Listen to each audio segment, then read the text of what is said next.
Empower your business or digital agency with Bluehost, trusted by over 5 million WordPress users globally.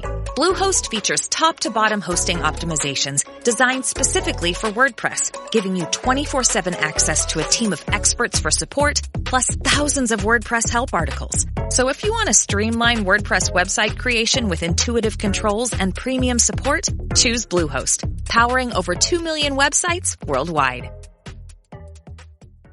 Okay, I have to tell you, I was just looking on eBay where I go for all kinds of things I love, and there it was. That hologram trading card. One of the rarest, the last one I needed for my set. Shiny like the designer handbag of my dreams. One of a kind. eBay had it, and now everyone's asking, ooh, where'd you get your windshield wipers? eBay has all the parts that fit my car. No more annoying. Just beautiful. Whatever you love, find it on eBay. eBay. Things people love.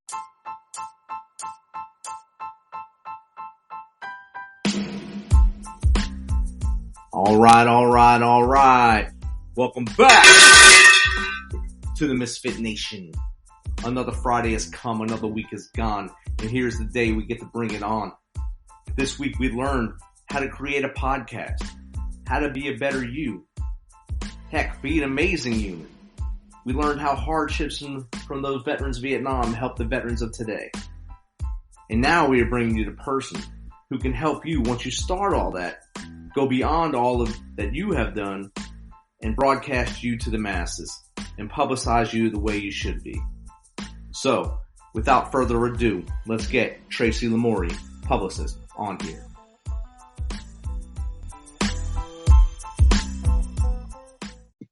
All right, welcome to the show. Tracy Lamourie is Lamourie, high-profile, international awarded winning publicist, here to share with the Misfit Nation her tips and tricks on getting yourself out there, your brand out there. How are you, Tracy? I am very good. Thank you so much for having me. I'm glad we got to meet each other and get this thing linked up. I want you to take a couple of minutes here, or as long as you want, to tell us about your backstory and how you got into this.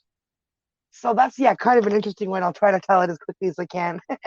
But it is kind of an essential part of my story and also of my work too. So most publicists, when you ask how they got into it, they'll tell you they went to school for 4 or 5 years in a university degree, or alternately they were in media. Go back and forth. Sometimes they'll be in media. Other times they'll be working in PR, sending stories to media. But my trajectory was a little bit different. So as a young person, I was, just in sales and marketing, entry-level sales and marketing. And my husband, Dave Parkinson, had a radio show in Toronto, just a college radio show. But in Toronto, that was, it was CIUT 89.5 FM. And it was literally right across the city, not just in university and beyond, in several cities as far as Buffalo, which was a couple of hours. A little radio show where we talked. And when that show was no more, because it went to a music format and we weren't really interested in our thing. It was the early days of the internet. And, so we still wanted to have a voice, I guess, in some small level we thought was important. So we were just gathering links to put on like a simple web page. We had never ever, we weren't, we were, death penalty had nothing to do with us, and criminal justice or wrongful convictions or murder or nothing like that had anything to do with us. But somehow we found this little plea online about a man named Jimmy Dennis, who was that saying he was actually innocent, looking for help. And I'm not sure what exactly drew us, to put pen to paper and actually decide, we were activists, but still, why would you make that jump to write to a prisoner on death row to see, well, what's going on? But I remember us thinking, well, how innocent can this guy be? And because we before and been in the journalist role, I guess we were still in that kind of headspace, tell us about it.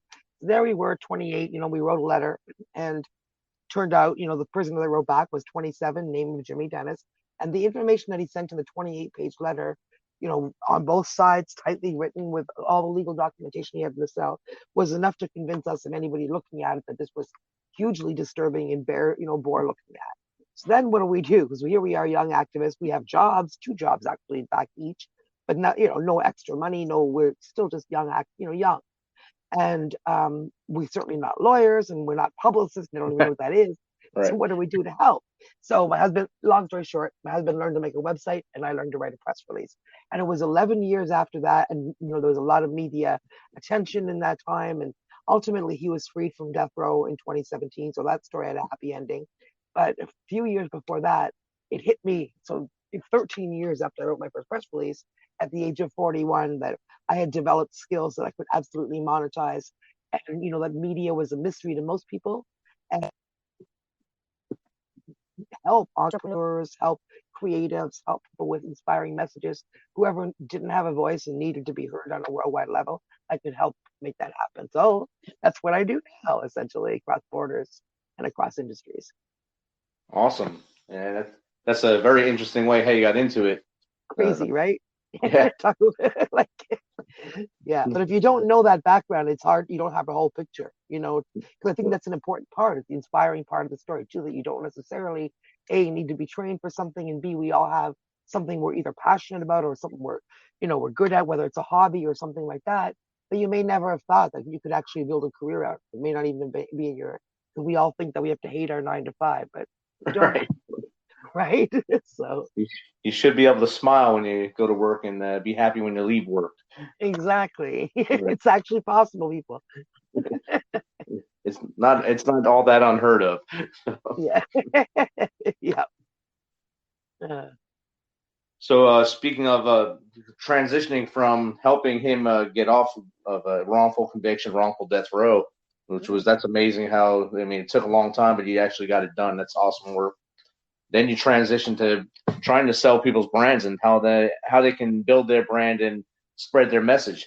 How do you get the media attention for their brand and message? So yeah, and I always say it doesn't matter who you are or what you do, and it's more than just your. People often think about just the brand, or if they're an author, about selling their book.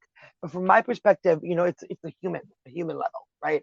Because the brand or the book can't speak in interviews. So the first step, of course, we get the book reviewed and the brand talked about or whatever. But an essential component is that person in front of me. So getting them that entrepreneur, or just the same as you would make a creative a rock star. The same thing, building up that startup founder, building up that entrepreneur, getting them media profiles. So there's different ways. One is the traditional press release, which people have heard of, but usually don't know how to do correctly when they're entrepreneurs, only because as entrepreneurs, we know advertorial, but the editorial which is what gets you into the newsroom or gets you interviewed as a source, is a mystery to most people, and they veer way too much toward the advertorial, which is it makes them less valuable as a source, makes the newsroom walk away from you and send you to the ad department as opposed to interviewing you. So it's important to get that balance right when you're reaching out to press releases. But there's all kinds of other opportunities beyond the press release now. You've all heard the term thought leadership, right? Right. If you're more of a writer, look for opportunities where you can start. People don't know that Medium, for example, medium.com, they think it's like a post, but really it's more like Facebook. You can put up a picture, you can write an article. And if you write a good article, like a journalist, and it gets shared, they may put it on the front page, and then it becomes, it could get 1 million views like as a writer.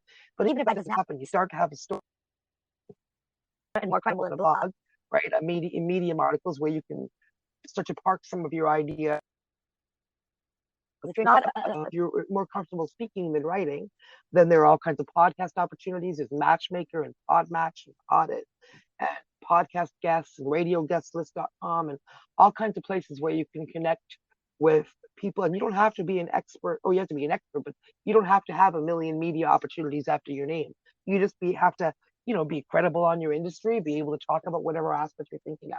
And then the other secret that a lot of people don't know is a lot of incoming services that where every single day publicists get, where media from everything from literally from NBC to Reader's Digest to Rolling Stone to whatever are looking for quotes from entrepreneurs, and they come to publicists in the same way that the podcast match-up services match up potential guests. There's services that match up publicists with media and with entrepreneurs, and who can be sources for ongoing media stories. And those, you don't have to think about what you want to write about. It's literally just a matter of, saying, "Oh, I can answer that question," and then answering that question. Okay. That's a pretty good advice right there. So On your site, it says, what is a power woman? So what is that? So yeah, that's not something I started calling myself, though. Hey, sure. I mean, but other people started calling me that a lot, and I guess, I don't know, I guess because I'm out there and I'm on stages and I'm whatever. And so when I started hearing that, I said the same thing. Well, what is that? So then I started answering that, which is, well, I mean, sure, I'm a power woman, but I always have been, even when I was a kid, before anybody knew my name, because I just didn't know the word no. I would just, you know what I mean, do things. Um, so now, even now, so I say everybody really is, whether you're an entrepreneur, whether you're thinking about being an entrepreneur, whether you're creative, whether you got a book in your head or you've actually written a book, or even just, your mom, your wife, women out there that people are counting on, or getting through it every day, that are doing things, that are pulling their weight plus way more. That's really all of us. So I answer that all of us really are power women, one way or another. And we need to really, but that's not just, rah-rah. It's important that we really see that in ourselves. And because people ask me, well, again, how do you get into media? How do you do all that? Well, the first step is seeing yourself as a person who's in media, as a person who has something to say, and then start to contribute. Definitely. And that's kind of like how I started this. Who am I to start a podcast at this time of my life, and why? Why did I do this? And why not? Right? You've got something to say. I had 8 hours extra a week to do this, so I figured, why not? Let other people's voices out here, hear some awesome stories, and sometimes talk about my story as I go. And it's been fun since February, so I like it, and hopefully I can keep pushing forward. And and it's valuable for people too, listening, for sure it is. So it's, these platforms are important. Awesome, definitely. So what are some tips you give to, say, a brand new entrepreneur, or even a seasoned entrepreneur who maybe has lost some of their step as far as getting their way to the top? So a lot of them, the whole thing I talk about sometimes kind of gets them going to think about a different way, because I notice 80 to 90% of entrepreneurs really have no conception of this, or they haven't thought about that. They know advertising, like I said, but they haven't thought, what, I could be in media. The first reaction might be, no, come on, really, me, what? But I notice that people, but I mean it. I mean, like, and here's a perfect example of that, because I was going to say that no matter what you do, there's media opportunities for you, and that's true, not just in your industry, but in the greater, Zeitgeist. That's why the thought leadership thing is a thing. So think about this perfect example, and I've mentioned this on a couple podcasts now. It just popped up in one, and it's funny because twice in a row I mentioned it, and both times it was hosted by guys, and you wouldn't think they would know this lady's name, right? And before I even remember her name, they popped right out with her name, which shows how vastly famous she is, which is my, one of the most famous women in the world right now, for real. More famous than half the Hollywood stars, more famous than most of the musicians, is a woman called Marie Kondo, who basically is a closet organizer. That's what she does for a living, is organizes closets. And she wrote a book about it, started speaking about her philosophy about it, which led to that, I guess, like kind of less is more, the joy, that's her thing, throw it out kind of thing. So she went on an interview somewhere, that little, I don't want to say shtick, but that angle worked, right? Whenever she was putting out there. And now she's literally famous around the world for that.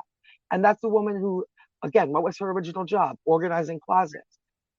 So that's a matter of showing that, if you have a little angle or an idea, or even just the information that, we don't have, it can be built on, and you can actually develop a celebrity. Like if somebody comes to me and they're a real estate agent, next thing you know, they're a celebrity real estate agent. We're not just saying that. We've got them globally quoted all of a sudden, so you compare their bio. A guy came to me from Saskatoon. He's killing it on Instagram and popular in Saskatoon, but no real presence. When I, Googled beyond his own stuff, and within a couple of weeks of working together, now he's been featured in the Hollywood Times. He's been featured in an LA magazine called Prosperity Press, and their headline was how he's well known, or not even isn't well known, but he's got developed a reputation from Baghdad, where he was born, but when he was little, and then he's lived in Canada the whole time, to Beverly Hills. So, all of a sudden he's got 4 interviews, or 4 major profiles, 2 in Los Angeles, all calling him a celebrity stylist. Add a 0 onto your rate, right? Right. And that's a pretty good journey from Baghdad to Canada to Beverly Hills. Yeah. Not a lot of people can quote that. Yeah, and the Beverly Hills part literally is like 2 weeks after working with the Publicist, because I'm connected. I got people there, I got writers there, I got clients there. So all of a sudden, if I see that like star quality, I can be like, okay, why are we just thinking about Saskatoon again? You know. That's awesome, right there. So yeah, that gives an idea of what it's all about. Well, one of your questions on your thing is, should a business take a position on social issues or pitfalls or the responsibilities of such? What are your thoughts on that? So that can depend. I mean, I don't think they should or shouldn't. You know, like it's not. I think you should just for the sake of doing it for sure, because that's not genuine, right? I also think it, Right. you know, it can also look, you know, it can also take a position, at least, you know, some kind of observational position, you know, where you show that you're not just unaware. Like it depends. It's like, for example, if a business never mentioned COVID in any way, it would be really kind of weird at this point, you know? Right. Yeah. So same with some kind of big social issues that are of huge import and maybe are shaking up the country. You wouldn't want to necessarily jump on it with a, you know, it could be bad for your brand to jump on it either way, because if you don't know what you might think you do, you might think, oh, sharing this meme is cool or whatever, but you could actually get yourself in hot water. And not necessarily, we're not even talking about something where to be genuine. I'm even talking about something where you may not realize, because we all don't know what we don't know, right? And meme culture can have and all of a sudden we don't really have, you know, hurting somebody or offending somebody in ways we wouldn't have actually chosen to do. Not just a matter of like, you know what I mean? Not a matter of necessarily, oh, you know, the politically correct people are not letting me say it, but something you might not have actually said, but you didn't necessarily get how it would be received. You know what I mean? So as a, you know, beyond, you want to ask yourself, is this, you know, do I actually feel, is this genuinely a thing I feel, and I feel that my brand should comment on? So there's no really, you know, hard answer. There's ways to do it well and with finesse and that help you. And then there's obviously ways that, you know, that it can hurt you. So it's really, my general advice would be, you know, unless you know, you feel it and understand it, stay away from it. And then even then, second guess yourself to see what advantages and what benefit is it to, you know, to your brand and the people in your company and the people that you know, whose paychecks depend on you and that kind of thing. Right. To make that, you know, and make that, and to, you know, and then make that balance, right? Sometimes that's going to be something that they're going to want you to say, other times not. So yeah, it's fraught with, you should think about it, you know, but I say in some cases it's positive, in other cases definitely not. It's something either way has to be done with a lot of thought and finesse. And it's definitely something, like I said, you have to be authentic about it. You can't just jump on things just because it's the wave of what's going on this day. You have to be with it from the beginning to the end. Don't jump on it today and go away because someone said it's not good. Yeah, exactly. Right. Yeah. And so you don't do that, make sure that's where you want to understand where the waters you're jumping into, right? So that you can stay that, like, you know, so that if you do get a backlash, you're like, no, you know what? That's like, hey, this is where I'm standing in the line, and that's, you know, whatever, right?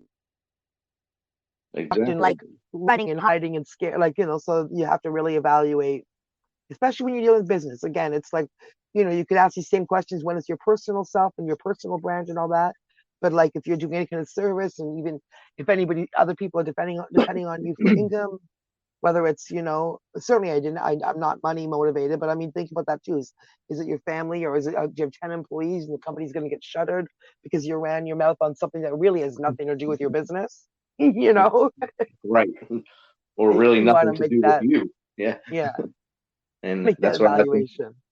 I think a lot of people fall into that problem. They feel the wave of media or social media attention on something, and they jump into it and realize, oh no, what did I just do? And then it's almost too late at that point. And then that's when they need a public relations publicist to actually help them try to fish themselves out of that trouble. Yeah, and you see people get into a bad situation where you can tell they had no idea what they were wading into. Just some like grandma in wherever, and she, you know, owns a little business doing whatever. Then all of a sudden she got doxxed because she shared a meme that she didn't realize came from there. Or anyway, you know, some bad stuff. People don't, and again, she may not even have known. It may not even be that she's like,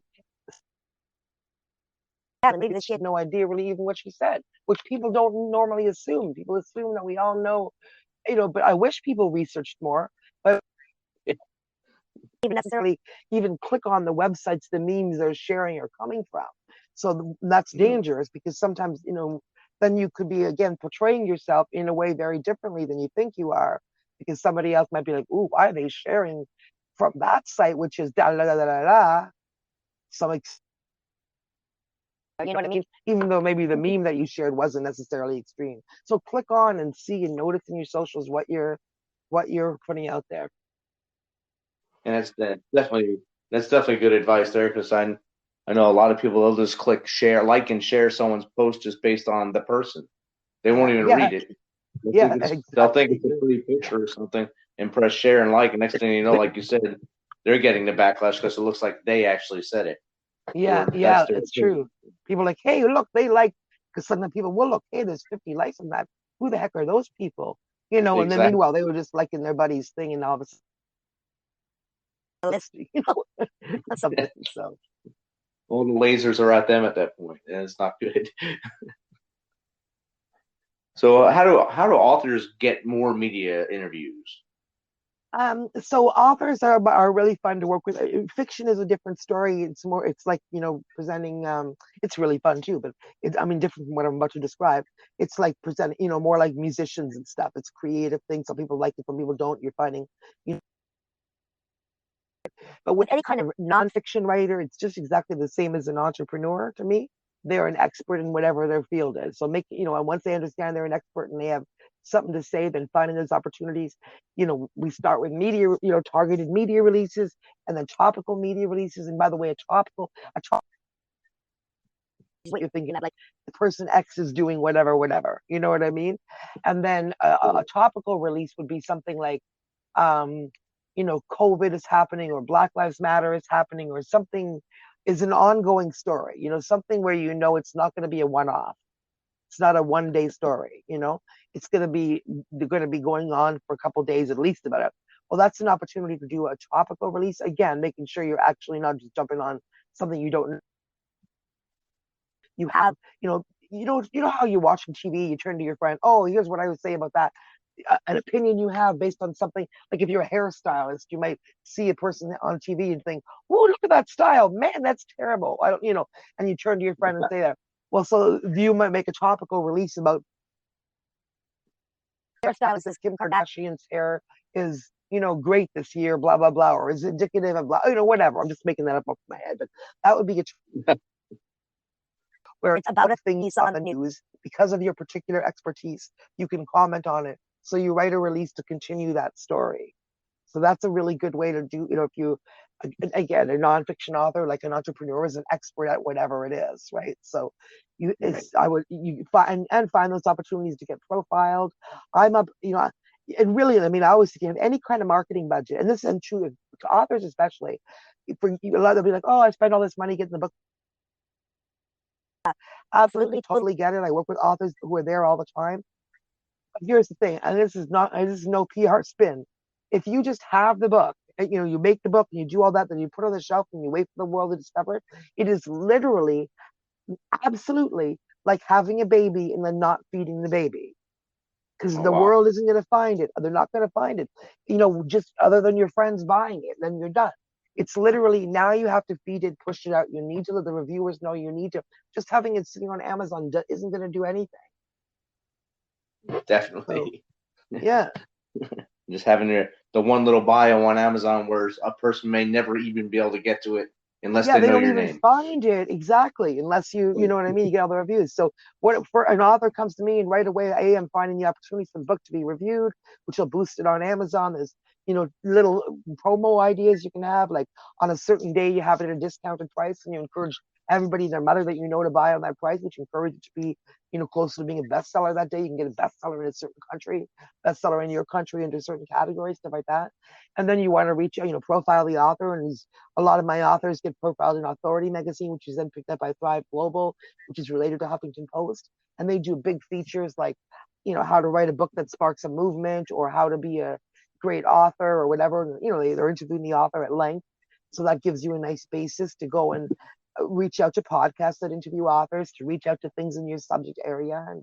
And then at the same time as I'm doing that, I'm looking for awards for my clients. So I always say, if you have any kind of budget that you even thinking about putting out an ad or whatever, even if you only work with a publicist, and by the way, I work internationally and I do offer really good prices only because, specific packages to people who hear me on these podcasts, because I get them all excited when they haven't, known about PR before. And then I don't want it to be out of their reach, price wise, corporate and Hollywood prices. So I do have packages that are actually affordable where people can literally get high-end PR for the price that they expect to pay for, probably one ad in the month.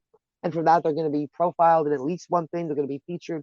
And when I say at least one, I mean, that's the way I start the week. I know right away they're getting one. And then we have the whole month where I'm looking for other opportunities. All my women clients are submitted for all these different kinds of awards that I found for Power Woman this, women entrepreneurs and that. And again, on my entrepreneur clients, depending on their industry, same. I'm always looking for, and like I say, it's with my kind of PR, it's not about, making a, what is that expression, making a silk purse out of a sow's ear or spin. It's literally about, and I popped out with this in the middle of a podcast one day. It just came to me, and now I quote it all the time. It's a great little PR line, but my job is to elevate and celebrate the awesome things that these other people are doing. And they really are people in all the corners of the world doing awesome things that did not know how to access. That's how. So shining this kind of light on them, makes them little celebrity stars, shine them, differentiates them. So yeah, it's fun. That definitely does.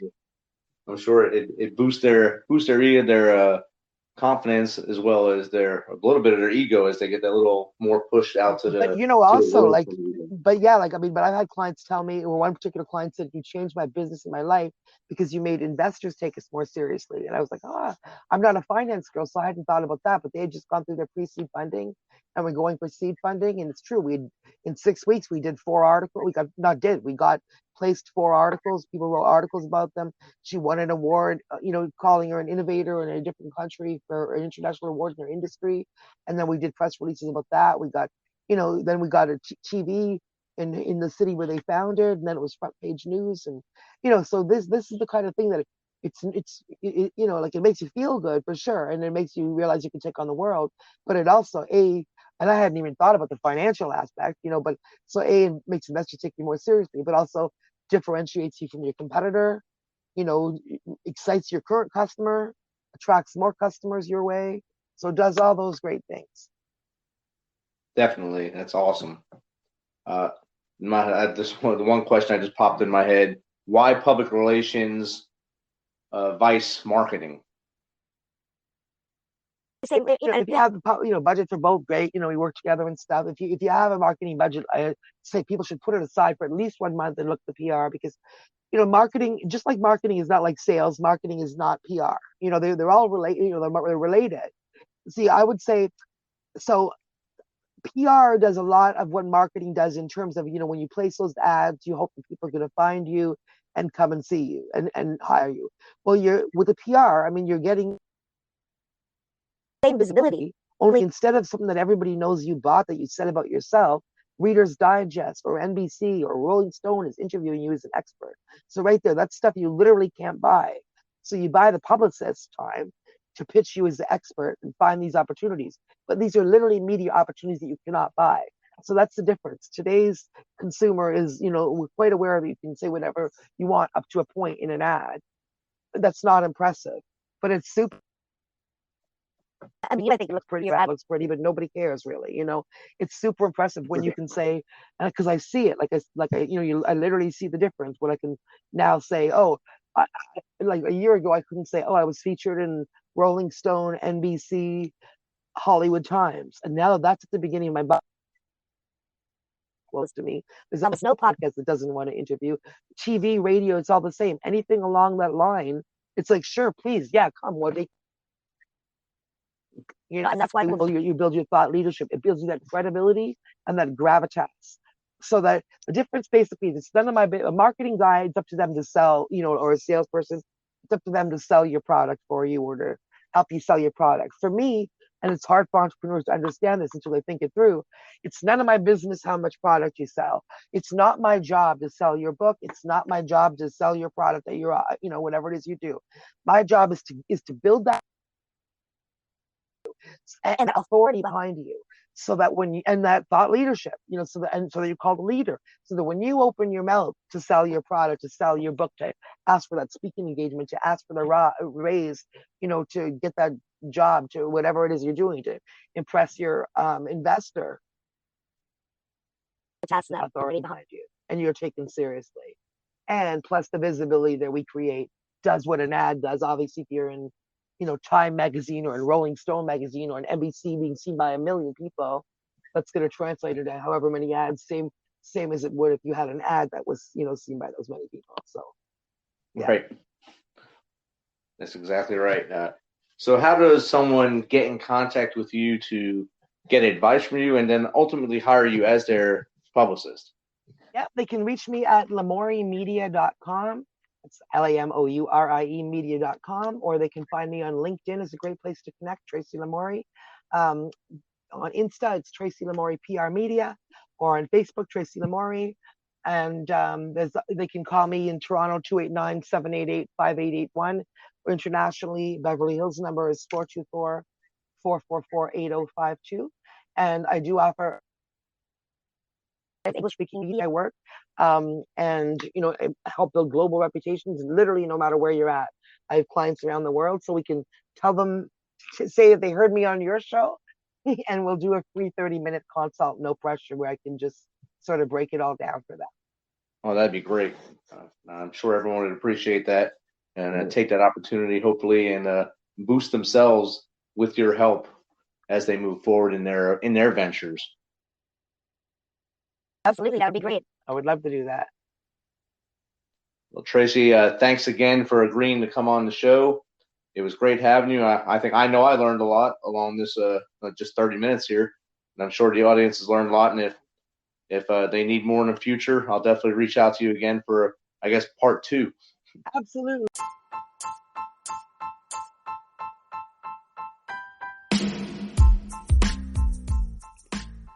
That was great chatting with Tracy Lamourie.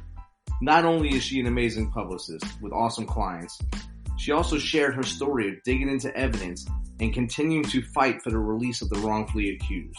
That was awesome. If you have publicist needs, be sure to check her out and look her up. Her link is in the show notes. So you know how we do this. Thanks for taking some of your time to spend with us on the Misfit Nation. Be sure to hit that subscribe button and share the link as much as possible. If you want to, please become a supporter to help us carry this thing on. We appreciate you. Of course, if you know someone that would bring the energy and have a great story to the show, have them visit our website, themisfitnation.com, and reach out to us. As always, till next time, be humble, stay hungry, and keep hustling, because we are the Misfit Nation.